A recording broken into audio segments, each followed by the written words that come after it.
menyampaikan materi, peserta diperkenankan untuk bertanya melalui chat, menjawab, dan berdiskusi bersama yang akan dipandu oleh host. Nah, itu beberapa peraturan yang perlu dipatuhi bersama ya untuk Bapak dan Ibu. Terima kasih atas kerjasamanya. Dalam budidaya lobster air tawar ini seperti halnya potensi agribisnis di Indonesia ini semakin tinggi dari tahun ke tahun. Tidak menutup kemungkinan juga perkembangan usahanya di dalam bidang budidaya pun juga semakin diminati.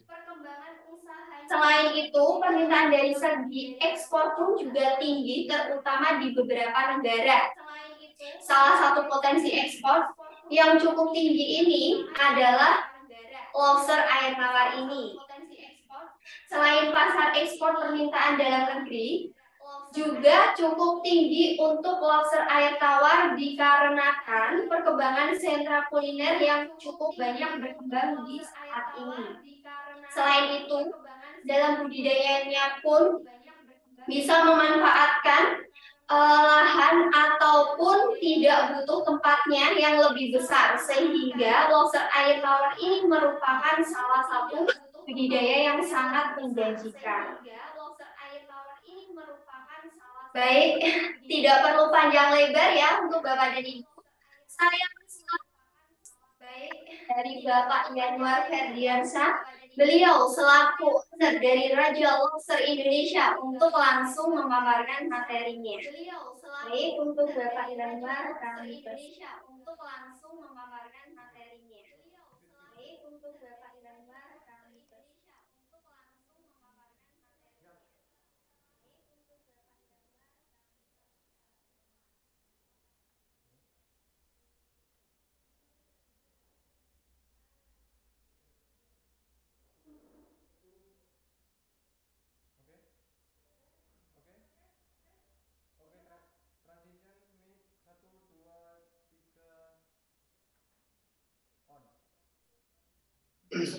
Assalamualaikum warahmatullahi wabarakatuh. Sebelumnya perkenalkan saya Yanuar Ferdiansyah selaku owner atau brand owner dari Raja Lobster Indonesia yang bergerak di budidaya lobster air tawar. Ya, lanjut. Untuk pembahasan yang pertama kita bakal membahas prospek. Jadi adanya tren pola konsumsi protein masyarakat dari red meat to white meat mengakibatkan permintaan yang akan komoditi hasil peringkatnya meningkat. Seperti jenis lobster laut, lobster air tawar pun harganya juga sangat mahal. Jadi emang di mana-mana dan dari dulu banget lobster laut itu emang jauh lebih mahal daripada lobster air tawar. Tapi kalau masalah daging segala macam itu nggak kalah bedanya. Oke, next. Selain rasanya yang sangat lezat, bagi etnis Cina memakan lobster akan mendatangkan keuntungan hoki atau kekuatan. Dua program terobosan dalam pengembangan perikanan budidaya berbasis ekspor dengan komoditas unggulan di pasar global serta pembangunan kampung perikanan budidaya berbasis kearifan lokal. Jadi untuk yang pertama kita kenalan dulu sama lobsternya. Klasifikasi dari yang pertama itu menurut Hogwitz 1950. Untuk pertama kali filmnya masuk ke film Arthropoda, untuk subfilmnya Mandibulata. Untuk di kelasnya itu ada Crustacea, ada dari subkelasnya ada Malacostraca. Dari ordonya sendiri masuk ke Decapoda, untuk subordonya Reptantia. Untuk familinya Parastasidae, untuk jenisnya dia masuk ke Serax, dan terakhir untuk spesiesnya dia termasuk Serax. Lanjut. Untuk morfologi, tubuh lobster air tawar terdiri dari cephalothorax, abdomen, dan seluruh tubuhnya diliputi cangkang yang keras yang terbuat dari zat tanduk. Jadi meskipun lobster itu terjatuh dari ketinggian hanya dari meja atau kursi, dia nggak masalah karena cangkangnya benar-benar keras. Terus cangkang yang menutupi bagian kepala disebut karapas atau yang bisa disebut karapace. Dan lobster air tawar memiliki moncong atau biasa yang disebut rostrum. Kita lanjut. Menurut Sukma Jaya dan Suharjo tahun 2003, lobster air tawar memiliki beberapa alat pelengkap sebagai sepasang antena, sepasang antenula, satu mulut, sepasang capit, satu ekor tengah, dua pasang ekor samping, 6 pasang kaki renang, dan 4 pasang kaki untuk berjalan. Oke, kita lanjut lagi. Untuk habitat lobster air tawar itu berasal dari danau atau rawa atau sungai yang berlokasi di daerah pegunungan. Pasti bukan air laut. Lobster juga memiliki sifat saling memangsa atau kanibal yang sudah muncul sejak lobster masih kecil. Jadi kanibal sendiri dalam lobster itu termasuk tinggi. Jadi kalau secara size atau ukuran yang signifikan sekali itu bakal menimbulkan kekanibalan pada lobster tersendiri. Jadi untuk sifat kanibal muncul terutama pada saat pergantian kulit atau yang biasa disebut molting. Oke, kita lanjut dulu. Untuk spesifikasi spesies dalam usaha budidaya lobster air tawar ada 3 spesies dari genus Serax yang dapat dikembangkan secara ekonomis. Baik ditinjau dari penyediaan spesies udang hias atau air tawar maupun udang konsumsi, yakni lobster air tawar capit merah atau yang biasa disebut red claw, atau yati cerak destructor dan maron cerak tenuimatus. Jadi yang pertama sebelum kita lanjut, ini aku ada bawa contohnya, tapi tidak tahu ya kelihatan apa enggak. Jadi kenapa disebut red claw atau capit merah? Karena dia itu di capitnya sini ada warna merahnya. Oke, jadi yang lain itu mungkin ada yang ada atau enggak. Dan ini kenapa bisa disebut capit merah? Karena ada merah yang pertama. Dan kedua, untuk lobster yang ada capit merah ini dia bisa disebut atau dikatakan gendernya jantan. Oke, kita lanjut dulu. Jadi ini untuk sekilas ukuran-ukurannya. Jadi dari lobster itu untuk size-nya ada beberapa size. Jadi mulai burayak atau setelah burayak itu muncul dari bibit 2 inci, 3 inci, 4 inci sampai 10 inci pun mampu. Jadi kita lihat setiap perkembangannya. Jadi setiap berkembang itu tidak selalu semua itu sama rata, pasti ada yang lebih besar atau yang lebih kecil. Jadi kita perlu untuk pengukuran itu. Tidak selalu semua itu sama rata. Oke. Ini ada tabel juga untuk perbedaan antara lobster air tawar dan lobster air laut. Untuk yang pertama dari habitat tersendiri sudah jelas. Lobster air tawar tinggalnya di air tawar dan lobster air laut tinggalnya di air laut. Untuk ukuran sendiri rata-rata per ekornya itu hitungan on atau hitungan gram. Kalau lobster laut itu bisa sampai lebih dari 1 kilo. Ada yang di bawah 1 kilo, cuman banyak yang lebih 1 kilo. Terus untuk budidayanya sendiri untuk lobster air tawar itu tergolong mudah, bahkan di akuarium pun juga bisa. Dan untuk lobster air laut itu mungkin kenapa bisa dikatakan sulit itu karena butuh beberapa item atau poin-poin yang harus dipenuhin karena dia perawatannya khusus. Jadi seperti itu. Dan untuk masalah harga, untuk rata-rata lobster air tawar itu ada di 250.000 per kilo, sebanyak macam-macam. Untuk jumlahnya itu beda-beda tergantung besar kecilnya dari lobster tersebut. Dan untuk lobster air laut emang harganya jauh lebih tinggi, ratusan ribu rupiah per kilonya sendiri, terdiri dari 1 sampai 4 ekor. Jadi kita balik ke ukuran juga dan berat. Untuk konsumennya tersendiri itu bisa secara tertulis itu lobster air tawar lebih mengarah ke menengah ke atas. Sedangkan kalau lobster air laut itu sudah ke papan atas. Gitu. Untuk orientasi pasarnya untuk lobster air tawar sendiri itu lebih banyak di lokalan sendiri. Adapun yang ekspor juga. Tapi kalau air laut hanya sedikit banget, hanya 1-2 yang lokalan juga ada. Cuman lebih banyak komoditasnya lebih ke ekspor. Oke, kita lanjut. Keberhasilan pengembangan lobster air tawar sangat tergantung pada teknik budidayanya. Teknologi budidaya dan peralatan yang digunakan menjadi faktor yang berpengaruh pada tingkat pertumbuhan dan daya tahan tubuh lobster air tawar. terhadap serangan hama dan penyakit. Jadi secara teori perawatan lobster air tawar itu benar mudah banget. Bahkan kalau perlu ini cocok banget buat orang-orang yang lagi kerja, yang waktunya sibuk banget, itu benar-benar cocok banget karena lobster itu nggak perlu harus benar-benar diperhatikan banget, nggak perlu. Ya perlu diperhatikan hanya sesekali untuk perawatan aja. Oke, kita lanjut. Penguasaan teknologi budidaya, pengetahuan, penguasaan teknologi informasi, dan pengalaman dalam budidaya lobster air tawar dapat mengatasi kesulitan dalam memproduksi lobster air tawar. Jadi dalam budidaya lobster air tawar itu ada dua kategori yang orang-orang juga banyak sudah tahu. Pertama pembenihan dan yang kedua pembesaran. Itu bisa kalian pilih jika kalian mau memulai.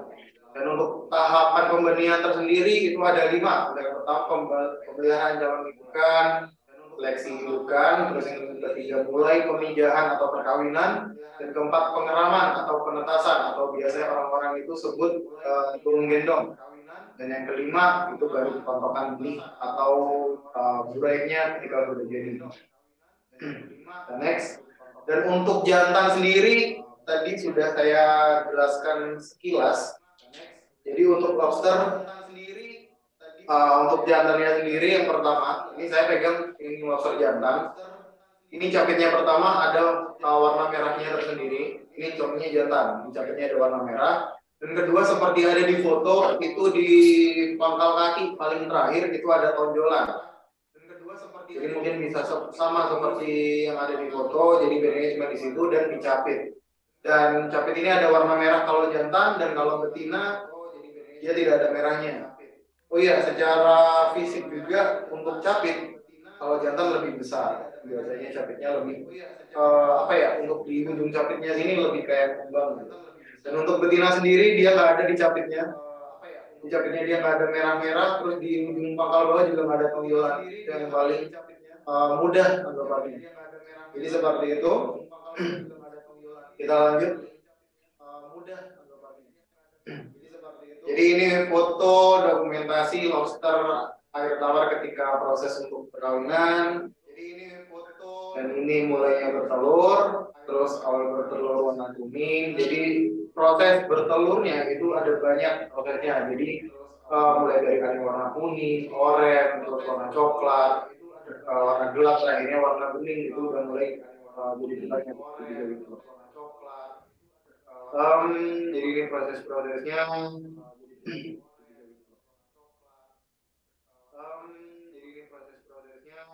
Oke, kita lanjut ke tahapan pembesaran. Tahapan pembesaran pun sama, ada 5 poin juga. Yang pertama ada pemeliharaan benih, pemberian pakan, pengukuran kualitas air, pencegahan HPT, dan panen. Jadi ketika kalian untuk mau memilih budidaya lobster air tawar, tapi kalian mau fokus di pembesaran, nah kalian harus benar-benar menyiapkan lahan dan air yang benar-benar bagus atau yang cocok buat lobsternya. Karena yang namanya pembesaran itu kita mulai dari bibit, yang artinya bibit itu seperti kita kategorikan kayak anak kecil. Jadi kalau perawatannya nggak pas atau nggak cocok, jadi mungkin banyak hal-hal yang terjadi seperti itu. Kita lanjut. Jadi untuk perlengkapan budidaya lobster air tawar, kenapa nggak dibilang susah? Karena yang terdiri dari kolam. Untuk kolamnya sendiri itu kalian bisa mulai dari kolam terpal. Untuk rangkanya kalian bisa pakai rangka apapun yang pokoknya bisa buat berdiri. Atau terpalnya itu tegak. Jadi gitu. Terus yang kedua bisa pakai akuarium atau pakai bak. Biasanya orang-orang tuh kalau ada yang ingin mulai, cuman dia keterbatasan lahan dan lain-lain, mereka ada yang mulai dari bak atau yang besar yang bulat itu. Untuk yang kedua ada filter pompa air, terus ada aerator juga, terus ada toolkit kualitas air seperti pH meter atau PDS meter. Terus yang terakhir adalah shelter. Shelter itu bisa berupa tenang pico paralon atau genteng segala macam yang bisa buat tempat-tempat ini itu. Jadi yang terpenting itu sebenarnya aerator. Jadi meskipun kalian nggak pakai filter air, tapi pakai aerator tetap hidup, cuman kualitas airnya itu bahaya gitu. Jadi ini untuk dokumentasi farm dari Raja Lobster, dan di foto sebelah kanan itu adalah contoh lobster yang gagal adaptasi atau gagal molting. Jadi gagal ada apa sih gagal adaptasi itu? Jadi gagal adaptasi itu adalah dia mau menyesuaikan diri, yang akhirnya ketika dia misalnya berhasil untuk adaptasi di kolam yang baru, dia bakal molting atau ganti cangkang. Tapi ketika dia gagal adaptasi, dia belum waktunya untuk molting, tapi dia memaksakan untuk molting atau melepas cangkangnya sendiri. Jadi akhirnya dia lemah, dia tidak kuat sama dirinya sendiri, akhirnya dia mati. Oke. Ini untuk dokumentasi dari Raja Lobster.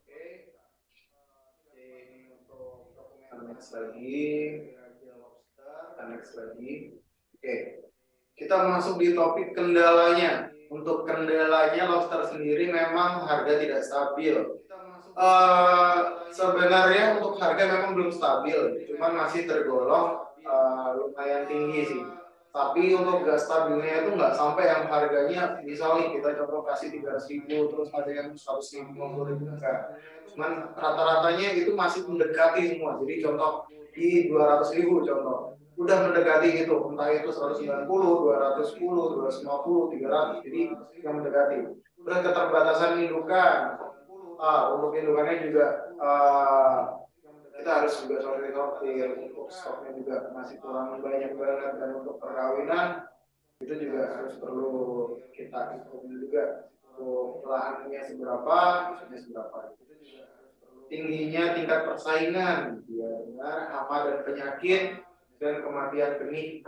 Jadi untuk kematian sebenarnya kita ngobrol di awal, untuk budidaya lobster air tawar ini jangan kaget dengan yang namanya kematian, karena balik lagi kita memelihara makhluk hidup, bukan benda mati. Kalau makhluk hidup, manusia pun kita nggak tahu kapan kita bakal meninggal atau mati segala macam, sama dengan hewan. Jadi seperti itu. Dan untuk solusinya punya jaringan dan pasar sendiri, bermitra, penetrasi pasar atau jual online, seleksi ketat, atau diberi probiotik, entah itu airnya atau pakannya, jadi kayak gitu. Next. Oke, untuk manfaat probiotik DDM, yang pertama adalah meningkatkan penyerapan nutrisi pakan, menyeimbangkan mikrofloral dalam pencernaan lobster, meningkatkan imunitas lobster. Cuman pengalaman saya selama pakai GDM, saya jujur juga pernah pakai GDM, saya coba terapkan di beberapa kolam saya, untuk kolam pemijahan, penampungan, dan kolam pembesaran saya. Alhamdulillah bagus, karena saya juga mikir meskipun dosisnya berlebihan untuk probiotik GDM ini, ya itu nggak tanpa bahan kimia sama sekali. Jadi saya pernah kasih berlebihan, ya itu oke. Amonia pada naik memang, cuman yang di bawah lobsternya pada lincah-lincah gitu. Jadi air yang bagus itu seperti itu. Jadi oke, kita lanjut. Untuk analisa usaha budidaya lobster air tawar skala rumahan, untuk kolam terpal ukuran 2 kali 1 kali 60. Untuk yang pertama ada biayanya. Pertama ada paket budidaya.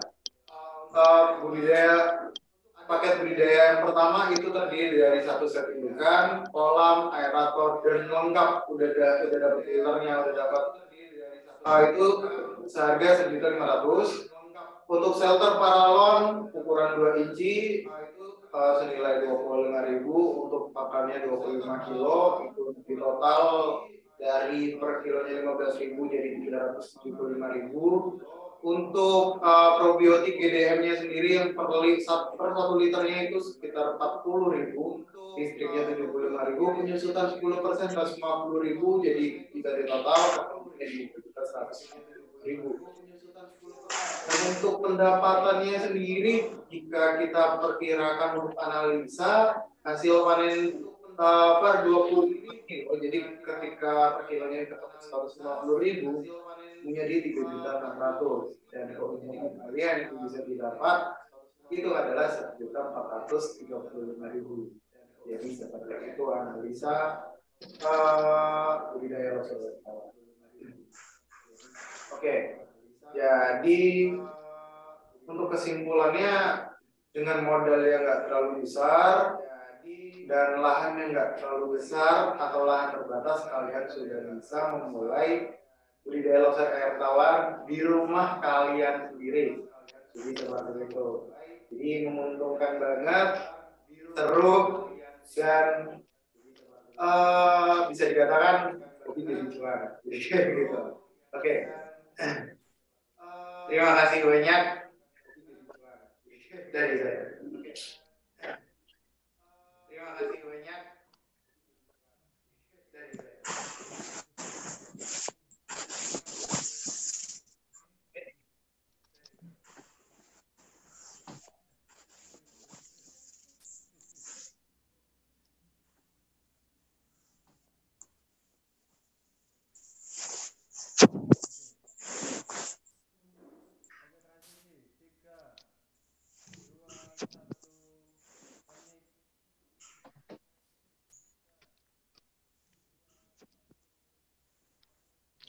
Wah, materinya sangat luar biasa sekali ya Bapak dan Ibu untuk tentang budidaya lobster air tawar ini.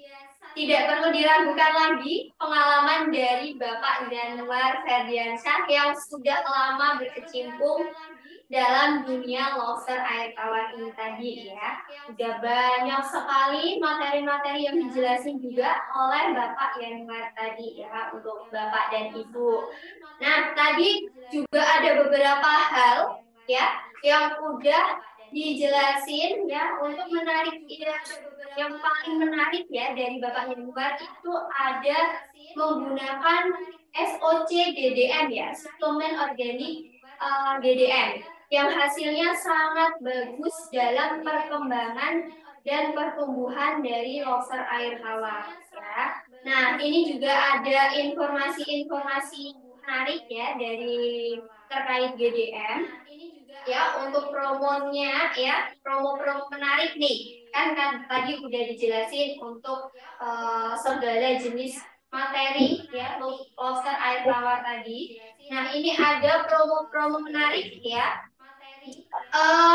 Untuk informasi promo menarik, pembelian 500.000 ya Bapak dan Ibu bisa WA saja ke nomor saya, khususnya di saya sendiri Denika ya, bisa 0821 590 0500. Dan untuk kodenya Bapak dan Ibu bisa menggunakan kode WB500 ya, WB500. Dapatkan kaos cantik dari DDM khususnya. Nanti untuk pembelian di suplemen organik cair DDM. Jadi seperti itu ya. Kemudian kita lanjut ada sesi tanya jawab nih Bapak Yanwar. Mungkin saya persilahkan langsung dari Bapak Yanwar untuk gabung.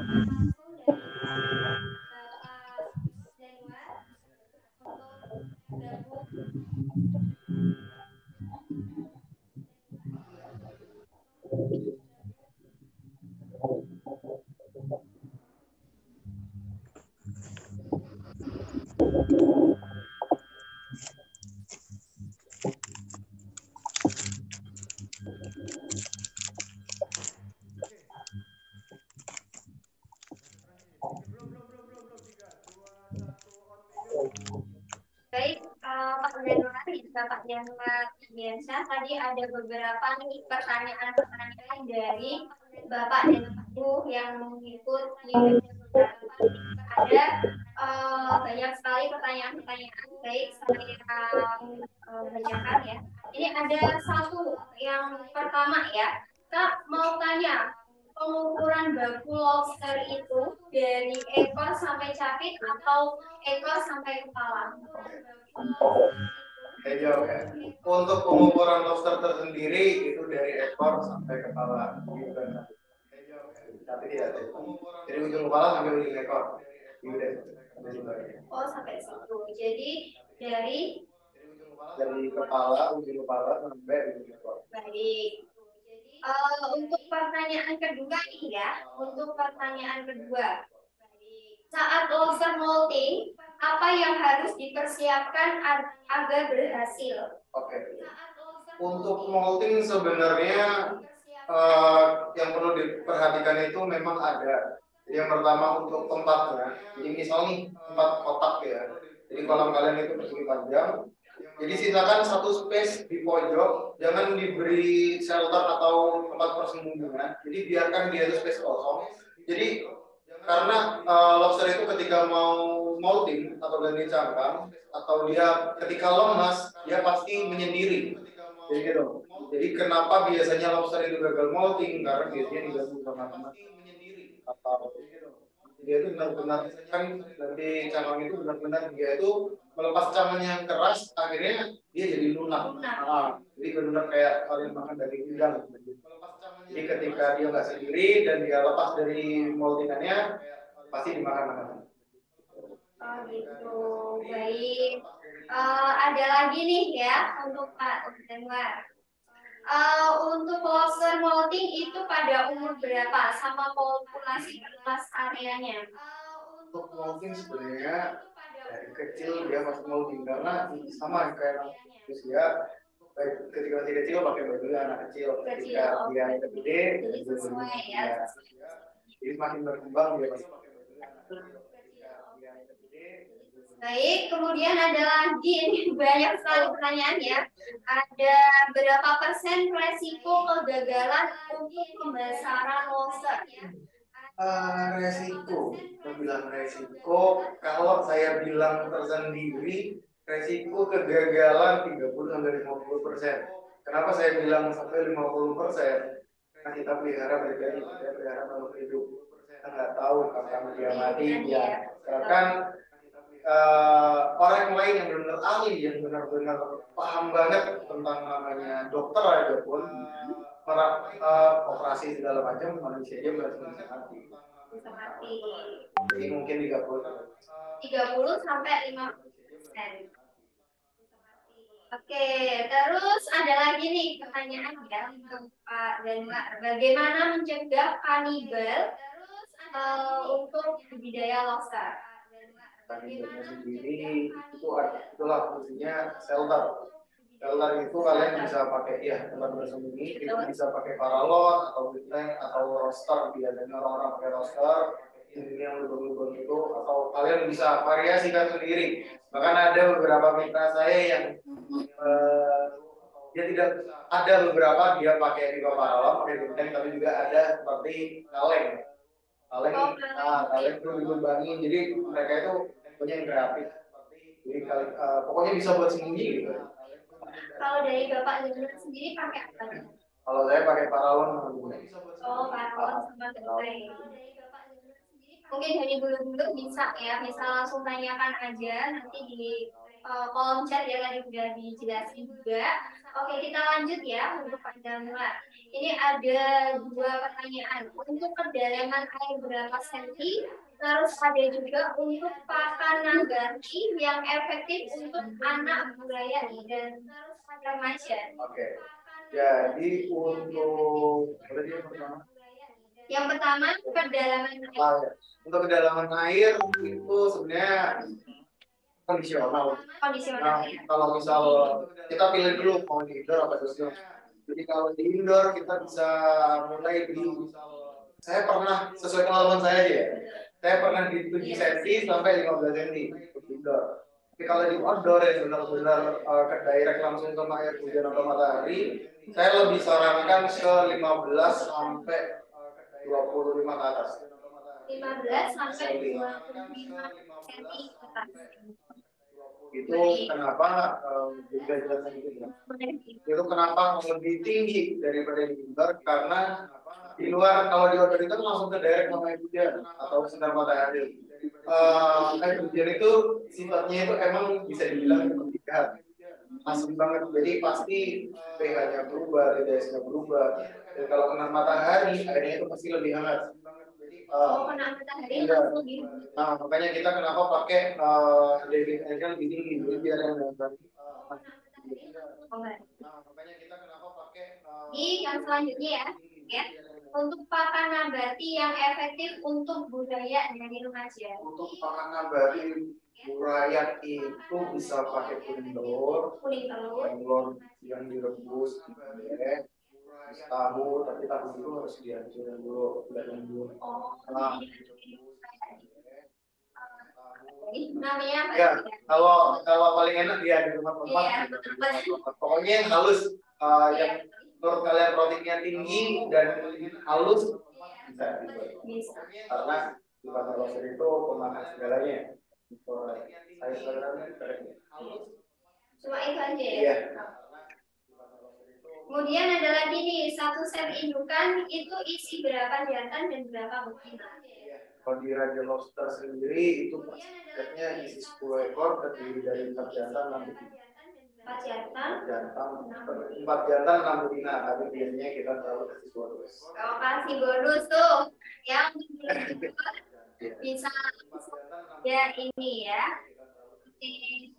Terus kemudian ada untuk apakah dalam body lobster air tawar menggunakan simbiotik pakan dan air? Bisa dikatakan seperti itu juga. Bisa ya. Bisa. Oke. Iya, simpel banget ya jawabannya bisa. Mungkin ada alasan tersendiri gitu Pak. Untuk alasan apa ya? Ya pokoknya bisa aja. Saya juga ada milik ya. Dan apakah baiknya ditambah dengan shelter yang banyak untuk mengurangi angka kanibalisme? Untuk kekanibalan, pertama kita emang harus wajib menggunakan shelter, apapun mau pakai apapun. Dan ketika misal nih pakai paralon, kita hitungan paralon itu per satu lubangnya itu 1 ekor. Jadi misal, ya kita hitungnya meskipun kadang satu lubang itu dimasukin 2-3 ekor bahkan 3 ekor, kita tetap hitungnya 1. Jadi misal kita punya nih 10 ekor, paling nggak kita harus lebihin. Entah itu 12 atau 15 lubang. Kasih lebih ya. Alasannya kenapa? Untuk alasannya jadi kadang namanya hewan ya, itu nggak bisa kayak mana cari yang dosen gitu. Kadang begitu ada proses sedikit dia masuk di situ ada kemungkinan nggak bisa kayak mana cari yang dosen. Baik, jadi seperti itu ya untuk jawabannya untuk Bapak dan Ibu sekalian. Oke, selanjutnya ya kita bacakan selanjutnya pertanyaannya ada di berapa pH air untuk lobster air tawar? Untuk pH air kita biasanya pakai di lobster itu mulai dari 7 sampai 8. 7 sampai 8 ya, itu normalnya. Kita pernah coba di atas 8, tapi masih di bawah 9. Insya Allah masih aman ya. Sama amoniaknya nggak banyak salah ya. Kemudian ini ada intinya nih. Oke, baik Bapak Ibu. Berapa tingkat kepadatan hunian lobster dalam meter persegi? Dan ada nggak tabel Excel yang berisi data-data? Tabel Excel mungkin nggak ada. Tapi kalau untuk menghitungan itu pernah. Saya selalu tekankan per 1 meter persegi itu hitungannya idealnya itu adalah 1 set atau 2 ekor. Atau mungkin kalau mau lebih padatin bisa, tapi kalau 20 ekor. Jadi ada set-setnya sendiri. Iya. Ini banyaknya berapa itu harus diperhatikan juga ya. Baik, kemudian ada ini apa bisa dicampur antara yang baru turun atau digendong dengan yang sudah berusia 1 bulan. Selama ukurannya enggak beda jauh atau yang enggak signifikan banget, aman semua. Jadi aman ya. Jadi aman ya untuk Bapak dan Ibu. Ini pertanyaan dari Bapak Ibu. kalian. Jadi untuk penanganan anakan itu aman. Untuk kondisi kualitas air tidak dipaparkan ya, senang sekali. Gimana? Kondisi tidak dipaparkan ya, senang sekali.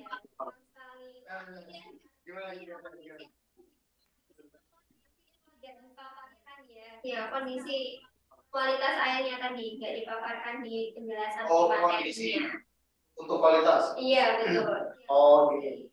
Untuk kualitasnya kita bisa dilihat dari air ya. Mungkin untuk air yang dipakai dapat jelasin ya. Iya, nggak apa-apa.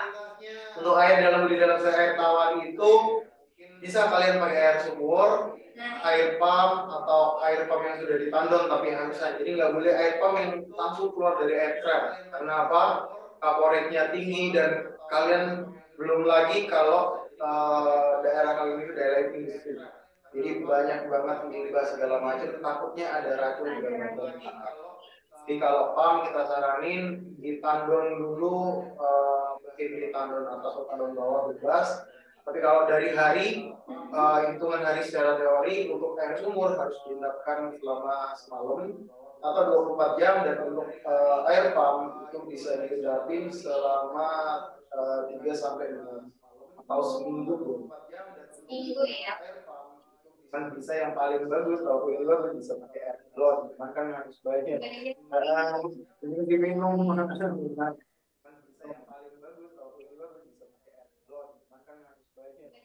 Kemudian lagi ya, banyak sekali ya yang sangat-sangat. Terus ada pakan yang paling umum ya, budaya umur 1 mingguan apa ya?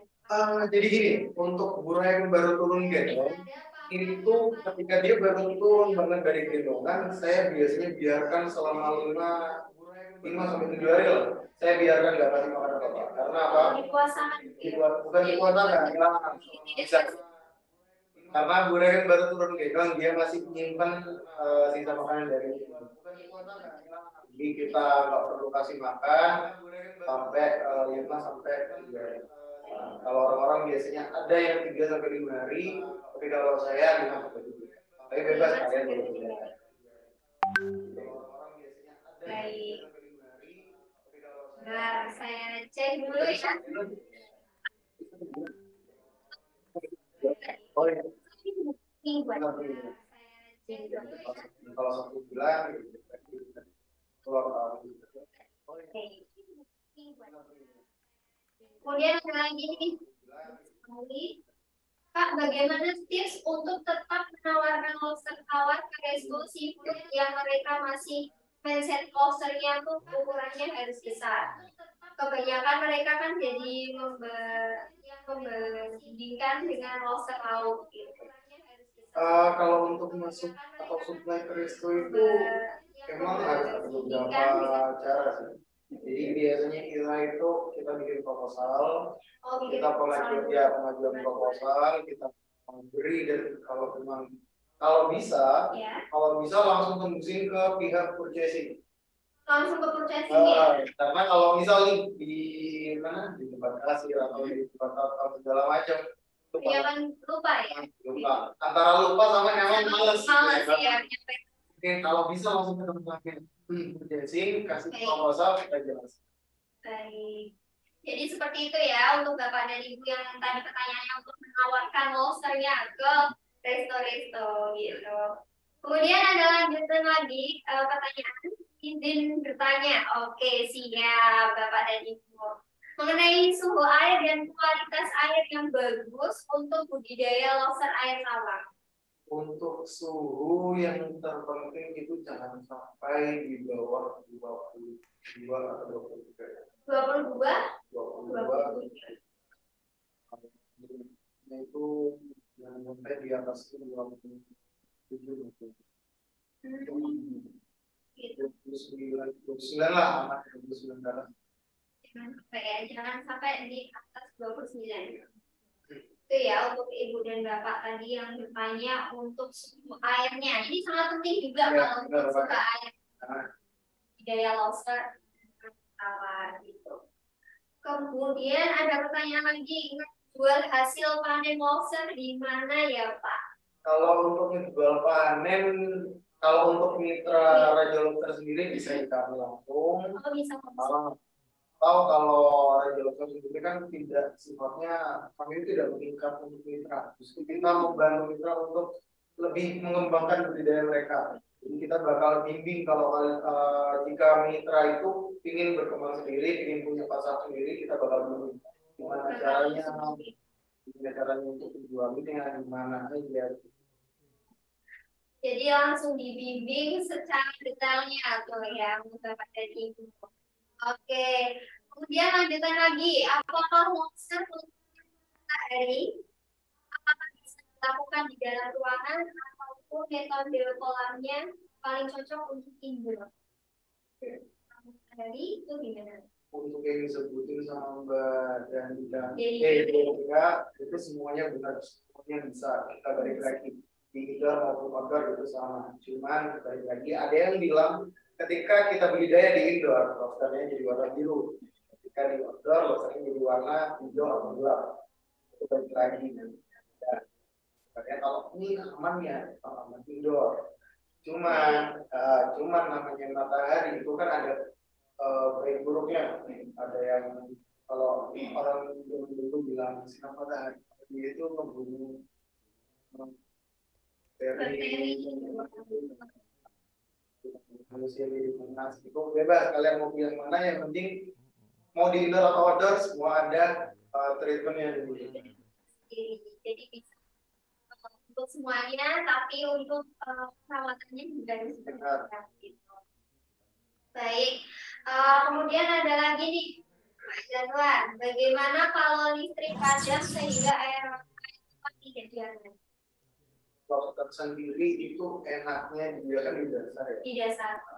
Jadi ketika antisipasi itu kalau padam, yang pertama itu kalau kalian harus diajar. Tapi kalau kita bisa kurangi airnya. Jadi gimana caranya si lobster itu masih bisa ke atas? Masih bisa. Jadi harus dikurangi airnya kalau keadaan padam ya listriknya. Kita lanjut lagi, bagaimana dengan cuaca atau suhu di sekitar dan berapa yang paling cocok? Tadi udah dijelasin. Iya. Kita di 22 sampai 20. Baik. Kemudian ada lagi berapa ppm oksigen dalam kolam lobster air tawar? Kalau untuk ppm sebenarnya kita nggak pernah benar-benar detail ngecek banget ya. Jadi untuk penting kalau untuk angka memang saya nggak bisa cek, emang jujur. Yang penting menurut saya dalam satu kolam itu aeratornya itu benar-benar cukup dengan teman. Nggak pernah. Mohon maaf kalau ngeceknya saya nggak pernah. Tapi tetap aktif budidayanya ya. Iya, aman. Karena saya pernah untuk di lahan ukuran 2x1, 2x1 pun saya kasih 1 selang aerator. Ya, yang penting ada aerator gitu kan. Betul. Pokoknya ada aerator ya untuk ini. Kemudian ada lagi untuk budidayanya sampai panen berapa bulan? Untuk budidaya sendiri kita balik lagi, kita mau ke pembesaran atau pembenihan.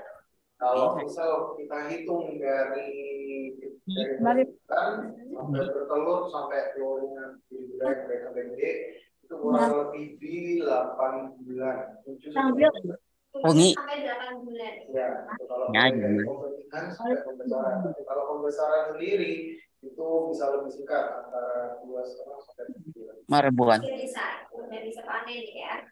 Tadi. Kemudian ukuran lahan yang diperlukan di daya lobster. Kita bisa jelasin juga ya, Bapak. Tapi nggak apa-apa, bisa dijawab. Minimal 1 kali seminggu. Ya. Kan ada bukan mitra, customer saya itu ada yang mulai di ukuran 80 kali 50 itu pun Oh, ini Masih hidup sampai apa nggak jalan? Balik lagi. Bus, dasarnya. Oke. kemudian ada lagi.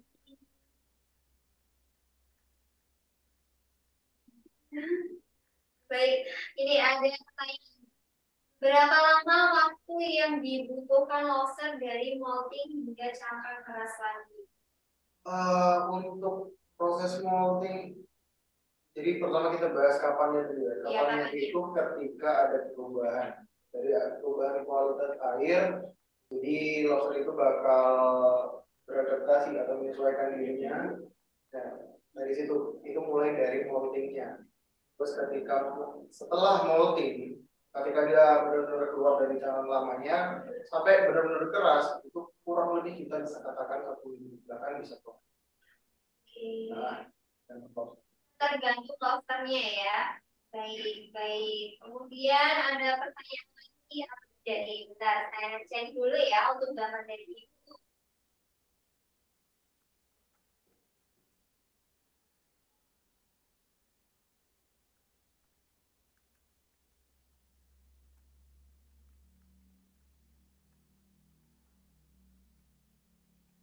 Nih, untuk jenis apa lobster air tawar yang paling direkomendasikan untuk diupayakan yang produktif nih?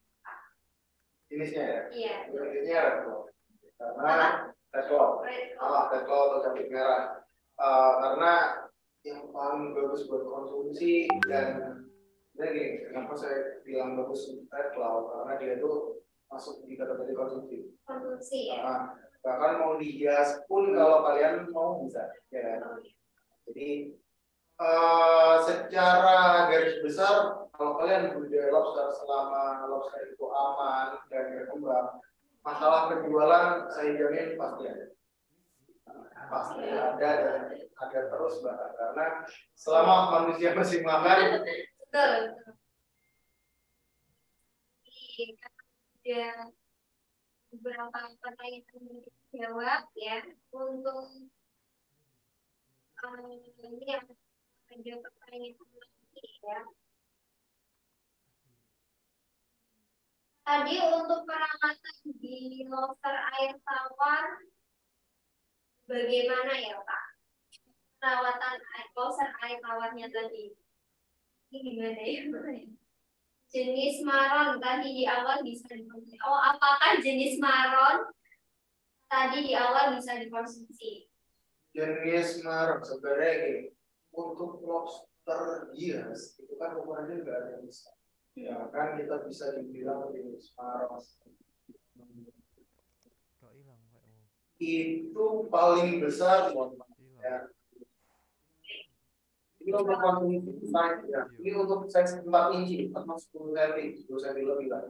Bahkan kalau lobster Papua atau hias itu nggak bisa sebesar, ya mungkin ada, cuma besarnya maksimal segini.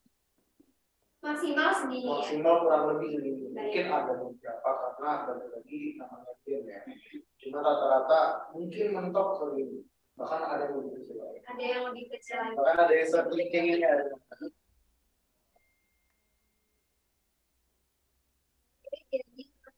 Banyak sekali pertanyaan. Bagaimana teknik pengepakan keluar daerah agar tahan lama untuk lobster air tawar? Untuk pengepakan mungkin ada beberapa cara. Cuma yang dibutuhin pertama adalah styrofoam dan daun pisang, entah itu pisang kering atau masih hijau. Terus kalau perjalanan jauh banget kita biasanya Kasih es batu ya. masih Langsung ya. jadi kami saya siapkan botol dari air dengan itu dengan apa ya bungkus ya. Bungkus ya.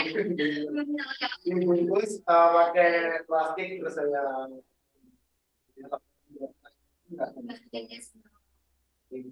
tempatnya itu biar lobsternya berhasil gitu.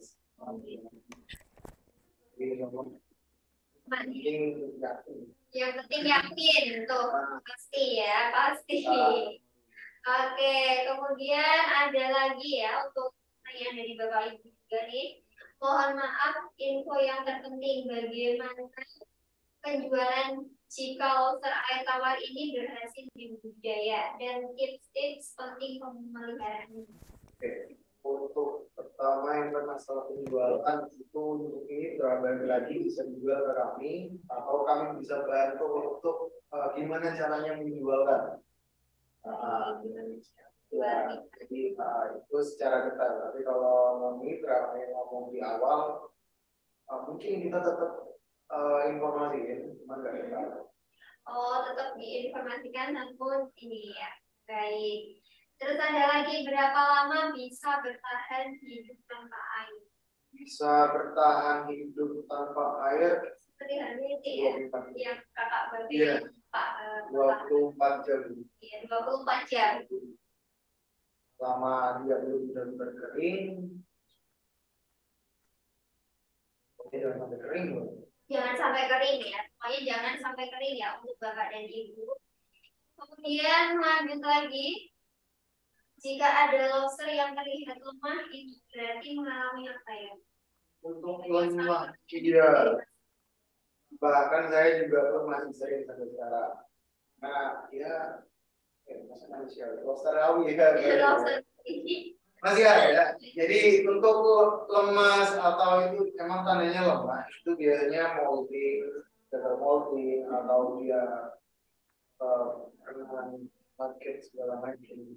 Jadi biasanya saya kelihatan lemah sedikit aja, saya langsung ceritain. Saya ada wadah sendiri, saya taruh di wadah itu.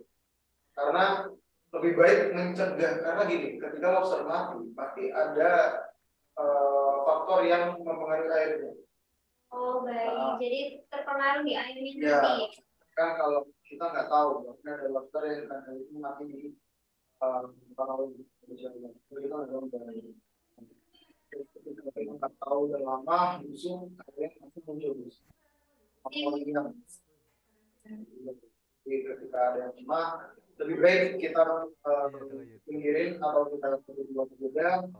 Jadi kita benar-benar biarin dulu, kalau tidak aktif kita lagi. Oh baik, jadi seperti itu ya untuk bapak dan ibu. Untuk tadi ya, untuk yang terlihat lemah bisa dipisahkan langsung dari yang sehat gitu ya. Jadi dipisahkan tempat ke tempat lainnya gitu. Oke, untuk selanjutnya nih, di cuaca panas seperti di Jambi bisa dikembangbiakan tidak ya? Di Jambi insya Allah masih bisa. Saya ada beberapa juga ini di Jambi insya Allah bisa kok. Yang penting 25 sorry 22 sampai 24 derajat. Baik. Ada garansi bibit, maksudnya baru ditanam seminggu terus mati gimana? Kalau penggantian? Kalau pakai kemitraan, ya ada tuh. Paket kemitraan pasti ada. Kalau untuk mitra pembelian, kalau bibit di kemarin repot gitu ya. Terus minimal 50 bibit, 50 bibit. Terus dia kita kasih backup lagi.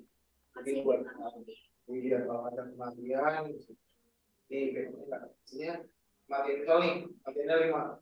Saya kasih backup contoh gitu. Jadi ini mati lumayan banget tuh. Baik, terima kasih ya untuk Bapak dan Ibu yang masih tetap stay di webinar kali ini. Untuk pertanyaan selanjutnya nih, berapa kali bisa bertelur dalam setahun dan berapa usia hidup lobster air tawar? Untuk dalam setahun berapa ada nih? Setahun bisa 3. Itu bisa ya? Kehidupannya 5 tahun. 5 tahun juga bisa. Balik lagi, ada sebenarnya yang disimpan. Sampai 5 tahun ya. Jadi kalau pegang itu udah bukan nilai. Oh, cara pegangnya juga harus ini ya, sesuai juga ya. Lumayan langsung deh. Oke, baik. Untuk pertanyaan selanjutnya ada, apakah aman pengirimannya ke Jawa Barat untuk bibit? Untuk Jawa Barat dibilang ya 50-50 sih. 50-50 Nah, ya? tapi kita pasti kasih lebih kalau luar Jawa Timur. Kalau untuk bibit ya, nah kita pasti kasih lebih. Kasih lebih ya? Karena resiko bibit itu kan lebih rawan ya. Oke, oke. Nih, ada pertanyaan lagi. Oke, terima kasih ya untuk Bapak dan Ibu. Karena pertanyaannya sudah terjawab semua ya ini. Tapi ada beberapa nih, ada beberapa pertanyaan-pertanyaan yang nggak bisa kita keluarkan juga karena waktunya kita sudah terbatas ya untuk Pak Januar ya. Oke, kita lanjut lagi ke acara berikutnya. Oke, oke, terima kasih. Jadi untuk para dulur-dulur di sini, para ibu, bapak dan ibu sekalian yang mau tanya-tanya boleh langsung aja chat ya, langsung aja chat di admin ya, nanti bakalan kita infokan juga gitu.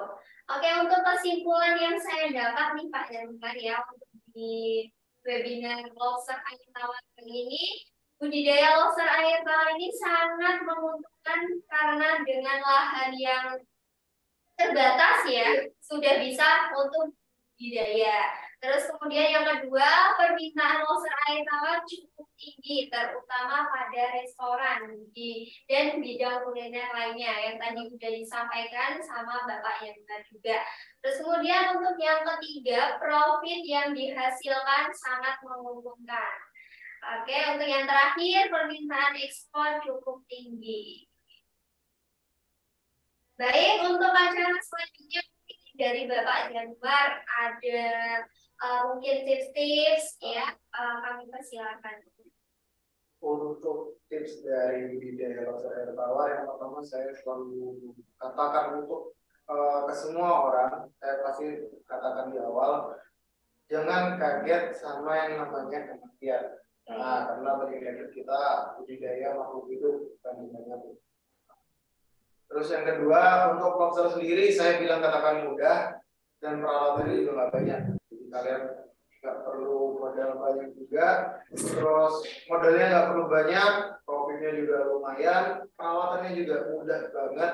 Bahkan cocok banget buat kalian yang kerja full dari pagi sampai sore pun masih bisa budidaya lobster. Baik. Mungkin ada dari Bapak kelihatannya gimana? Apa ya? Kalau dari saya pribadi banyak menguntungkannya. Kalau bagi saya, yang terpenting satu, saya selalu tekankan satu pesan yang penting satu. Kalau mau budidaya, jangan melihat cuannya. Oh baik. Atau apa ya bahasa cuannya? Uang. Nah, jangan lihat uangnya dulu. Kalian rawat dulu, kalau kalian berhasil berkembang, uang bakal datang. Itu sih yang paling penting. Ya. Baik, mungkin dari Bapak dan Ibu merasa masih kurang puas ya kiranya dengan webinar kali ini karena waktunya juga mepet terbatas banget ya. Jadi untuk Bapak dan Ibu di sini bisa gabung langsung kita juga ada pelatihan lagi ya, pelatihan offline khususnya bersama Raja Lobster Indonesia pada tanggal 4 Maret ya Bapak ya. Bapak dan Ibu tanggal 4 Maret pelatihan offline langsung. Jadi Bapak dan Ibu bisa langsung kontak aja di admin kita ya, Ibu Karina minta ya. Jadi bisa langsung chat di situ untuk pendaftaran di pelatihan offline-nya. Oke, untuk pelatihan offline-nya di mana? Di Surabaya ya untuk Bapak dan Ibu. Oh, di Sidoarjo, mohon maaf. Baik, mohon maaf ya untuk infonya. Oke, di Sidoarjo. Oke, terima kasih untuk Bapak dan Ibu Untuk acara webinar kali ini langsung untuk ya baik, mohon maaf jika ada ini ya. Oke, kemudian kita lanjut untuk sesi terakhir, ada foto bersama lagi ya untuk Bapak dan Ibu yang masih tetap mengikuti di webinar kali ini, bisa open kamera ataupun dinyalakan kameranya terlebih dahulu. Ya, kita foto bersama lagi. Untuk saya beri gambar.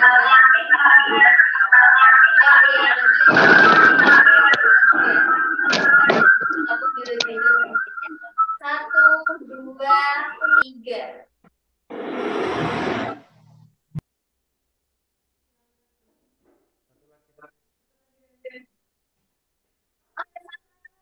Ya, biar kita pas ya untuk Bapak dan Ibu.